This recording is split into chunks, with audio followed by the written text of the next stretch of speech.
오늘 우리들에게 주시는 하나님의 말씀은 요한복음 20장입니다.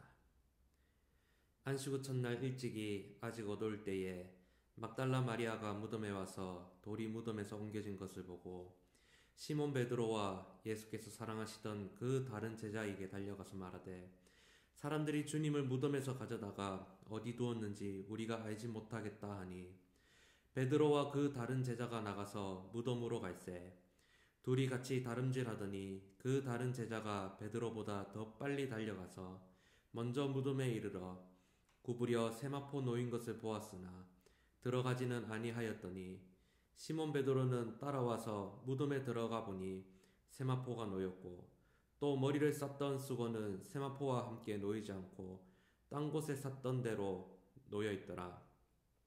그때야 무덤에 먼저 갔던 그 다른 제자도 들어가 보고 믿더라. 그들은 성경에 그가 죽은 자 가운데서 다시 살아나야 하리라 하신 말씀을 아직 알지 못하더라. 이에 두 제자가 자기들의 집으로 돌아가니라. 마리아는 무덤 밖에 서서 울고 있더니 울면서 구부려 무덤 안을 들여다보니 흰 옷 입은 두 천사가 예수의 시체에 뉘었던 곳에 하나는 머리편에 하나는 발편에 앉았더라. 천사들이 이르되 여자여 어찌하여 우느냐 이르되 사람들이 내 주님을 옮겨다가 어디 두었는지 내가 알지 못함이니이다.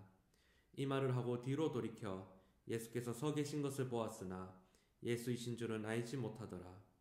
예수께서 이르시되 여자여 어찌하여 울며 누구를 찾느냐 하시니 마리아는 그가 동산지기인 줄 알고 이르되 주여 당신이 옮겼거든 어디 두었는지 내게 이르소서 그리하면 내가 가져가리이다. 예수께서 마리아야 하시거늘 마리아가 돌이켜 히브리 말로 라보니 하니 이는 선생님이라는 말이라. 예수께서 이르시되 나를 붙들지 말라 내가 아직 아버지께로 올라가지 아니하였노라. 너는 내 형제들에게 가서 이르되 내가 내 아버지 곧 너희 아버지 내 하나님 곧 너희 하나님께로 올라간다 하라 하시니 막달라 마리아가 가서 제자들에게 내가 주를 보았다 하고 또 주께서 자기에게 이렇게 말씀하셨다 이르니라. 이날 곧 안식 후 첫날 저녁 때에 제자들이 유대인들을 두려워하여 모인 곳에 문들을 닫았더니 예수께서 오사 가운데 서서 이르시되 너희에게 평강이 있을지어다. 이 말씀을 하시고 손과 옆구리를 보이시니 제자들이 주를 보고 기뻐하더라. 예수께서 또 이르시되 너희에게 평강이 있을지어다. 아버지께서 나를 보내신 것 같이 나도 너희를 보내노라. 이 말씀을 하시고 그들을 향하사 숨을 내쉬며 이르시되 성령을 받으라. 너희가 누구의 죄든지 사하면 사하여질 것이요 누구의 죄든지 그대로 두면 그대로 있으리라 하시니라. 12 제자 중에 하나로서 디두모라 불리는 도마는 예수께서 오셨을 때에 함께 있지 아니한지라. 다른 제자들이 그에게 이르되 우리가 주를 보았노라 하니 도마가 이르되 내가 그의 손에 못자국을 보며 내 손가락을 그 못자국에 넣으며 내 손을 그 옆구리에 넣어보지 않고는 믿지 아니하겠노라 하니라. 8회를 지나서 제자들이 다시 집안에 있을 때에 도마도 함께 있고 문들이 닫혔는데 예수께서 오사 가운데 서서 이르시되 너희에게 평강이 있을지어다 하시고 도마에게 이르시되 내 손가락을 이리 내밀어 내 손을 보고 내 손을 내밀어 내 옆구리에 넣어보라. 그리하여 믿음 없는 자가 되지 말고 믿는 자가 되라. 도마가 대답하여 이르되 나의 주님이시요 나의 하나님이시니이다. 예수께서 이르시되 너는 나를 본고로 믿느냐 보지 못하고 믿는 자들은 복되도다 하시니라. 예수께서 제자들 앞에서 이 책에 기록되지 아니한 다른 표적도 많이 행하셨으나 오직 이것을 기록함은 너희로 예수께서 하나님의 아들 그리스도이심을 믿게 하려 함이요 또 너희로 믿고 그 이름을 힘입어 생명을 얻게 하려 함이니라. 아멘.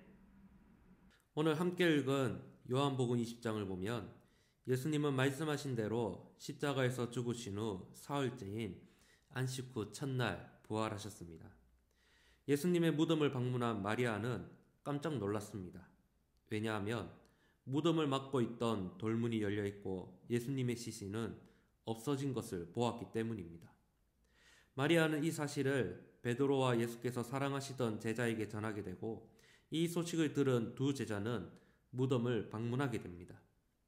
여기서 예수께서 사랑하시던 제자는 이 요한복음에서 종종 등장하던 표현인데 이 제자는 요한복음의 저자인 요한 자신을 의미합니다. 요한은 무덤에 먼저 달려가 빈 무덤과 예수님을 쌌던 수건과 세마포를 보았습니다. 그리고 성경은 요한이 이것을 보고 믿었다라고 합니다. 여기서 믿었다라는 말은 마리아가 말한 증언을 믿었다는 것도 되지만 요한이 대략적으로 예수님의 부활을 믿었던 것으로 추측할 수 있습니다. 그러나 9절과 10절의 맥락에서 보았을 때 요한이 예수님의 가르침을 완전히 이해하고 부활을 믿은 것은 아닌 것처럼 보입니다. 무덤을 방문했던 두 제자는 다시 자신들의 집으로 돌아갔고 무덤에 남아 울던 마리아 앞에 예수님이 나타나십니다. 마리아는 처음에는 예수님이신 줄 알지 못했습니다. 그러나 예수님이 마리아를 부르니 그제서야 마리아는 예수님께서 부활하셨음을 깨닫게 됩니다.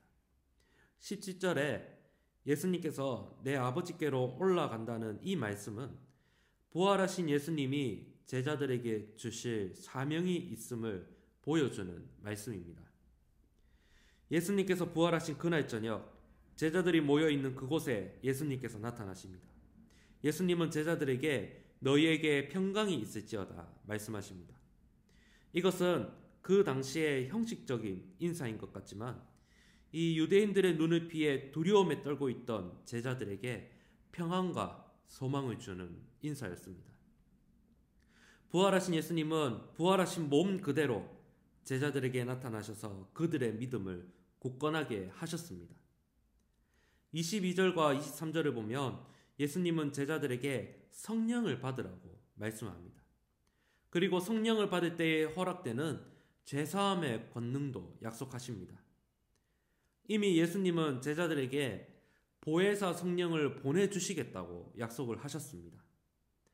앞으로 제자들은 복음을 증거하는 삶을 살아야 하기에 예수님은 성령을 받으라고 말씀하시면서 다시 제자들을 부르시고 세우시며 보내십니다.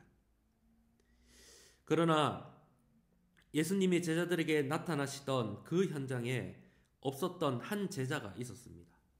바로 도마라는 제자입니다. 도마는 다른 제자들을 통해 예수님의 부활 소식을 들었지만 그는 믿지 않았습니다. 자신의 눈과 손으로 직접 예수님을 보고 만져보지 않으면 믿지 않겠다고 말합니다. 부활하신 주님은 다시 제자들에게 나타나시면서 특히 도마 앞에 서셔서 직접 자신이 못 박힌 손, 창에 찔린 옆구리를 보고 만져보라고 하십니다. 그제서야 도마는 나의 주님이시요 나의 하나님이시니이다 라며 신앙 고백합니다. 예수님은 보지 못하고 자신을 믿는 자들은 복되도다 이렇게 말씀하십니다. 이것은 마치 보지 않고는 믿지 않겠다고 말하는 도마를 책망하는 말씀처럼 보입니다. 그렇게 보일 수도 있지만 이것은 한편으로는 예수님의 승천 후 제자들을 통해 복음을 듣게 될 사람들을 향한 말씀이기도 합니다. 복음은 제자들을 통해 말과 글로 전달되었을 것입니다. 우리가 읽는 요한복음도 그러하죠. 30절과 31절은 요한복음의 기록 목적을 명확히 보여줍니다. 그것은 이 기록된 요한복음을 통해 예수님께서 하나님의 아들 그리스도이심을 믿고 그 이름에 힘입어 생명을 얻게 하기 위해서 기록되었다고 합니다. 즉 예수님의 승천 이후에 복음을 듣게 될 사람들은 예수님을 직접 눈으로 보지는 못하지만 전해지는 복음의 말씀을 통해 예수님에 대해 듣게 될 것입니다. 그렇기 때문에 예수님을 직접 보지 않고도 이 복음의 말씀을 듣는 것만으로도 믿는 자는 복이 있을 것이라 주님께서 말씀하셨던 것입니다. 사랑하는 성도 여러분, 예수님은 말씀하신 대로 부활하셨고 제자들 앞에 나타나셨습니다. 예수님은 부활하신 모습 그대로 제자들에게 나타나심으로 부활이 역사적 사실이며 예수님께서 말씀하신 대로 이루어졌음을 그들에게 분명히 보여주셨습니다. 예수님의 부활을 직접 눈으로 본 제자들을 통해 오늘날 우리도 예수님의 부활과 복음의 소식을 듣게 되었습니다. 우리는 예수님을 직접 눈으로 보지 않았지만 성령의 감동하심을 통해 그 사실을 믿음으로 받아들입니다.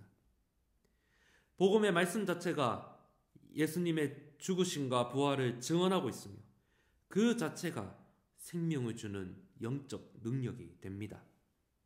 그러나 우리는 도마와 같이 그때 당시의 제자들과 같이 예수님의 말씀을 그대로 믿기보다 믿음을 위한 어떤 증거나 혹은 내 삶에서 어떤 특별한 기적과 같은 일이 일어나기를 계속해서 찾고 있지는 않습니까? 우리에게 전해진 이 말씀이 예수님을 증거하기에 충분하고 우리들에게 믿음을 주기에 충분한 말씀임을 여러분 기억하시기를 바랍니다. 오늘도 우리들에게 전해진 복음의 말씀을 통해서 예수님을 향한 부활신앙이 더욱더 견고해지는 저와 여러분들이 될 수 있기를 진심으로 소망합니다. 아멘. 이 시간 합심하여 함께 기도하도록 하겠습니다. 먼저 주신 말씀을 기억하며 함께 기도합시다. 우리들에게 전해진 이 복음의 말씀을 통해서 예수님을 믿는 믿음이 더욱더 견고하여지고 정말 하나님께서 기뻐하시는 삶을 살아갈 수 있게 해달라고 기도합시다. 우리 교회를 위하여 함께 기도합시다. 우리 교회가 바른 신앙 고백과 실천적인 신앙의 반석 위에 세운 교회가 될 수 있게 해달라고 기도합시다. 올해 표어인 우리는 세상 속의 교회입니다 라는 표어를 기억하며 세상 속에서 교회로서 소금과 빛이 되는 한 해가 될 수 있도록 기도해 주시기를 바랍니다. 영과 진리로 예배하는 예배자들을 가득 채워주시도록 기도하시고 담임 목사님의 말씀 사역에 성령의 나타남과 능력이 있게 하시고 선포되는 말씀을 통해 구원과 치유와 회복의 역사가 있게 해달라고 기도합시다. 코로나19 바이러스 사태가 속히 종식되고 안정화될 수 있도록 기도해 주시기를 바랍니다. 코로나19 때문에 우리 성도님들 예배와 일상의 삶에 어려움 겪지 않도록 기도해 주시기를 바랍니다. 오늘은 토요일의 기도 제목으로 함께 기도하겠습니다. 영화부를 위하여 기도해 주시고 우리 교회에 등록한 새 가족들이 구원의 확신과 기쁨을 누리고 또 예배를 통해 하나님의 은혜를 계속해서 누려갈 수 있도록 기도해 주시고 또한 교회에 잘 정착할 수 있도록 기도해 주시기를 바랍니다. 내일 있을 주일 예배와 성도들을 위하여 기도해 주시기를 바랍니다. 비록 우리가 함께 모여 예배 드릴 수 없지만 모든 성도들이 주일 예배를 경건하게 준비하고 성령과 진리로 예배를 드리고 살아계신 하나님의 영광을 경험하고 위로와 은혜를 누리는 주일 될 수 있도록 기도해 주시기를 바랍니다. 여러분들이 가지고 계신 개인의 기도 제목으로 간절히 또 기도하시면 되시겠습니다. 오늘도 주 안에서 복된 하루 되시기를 소망합니다.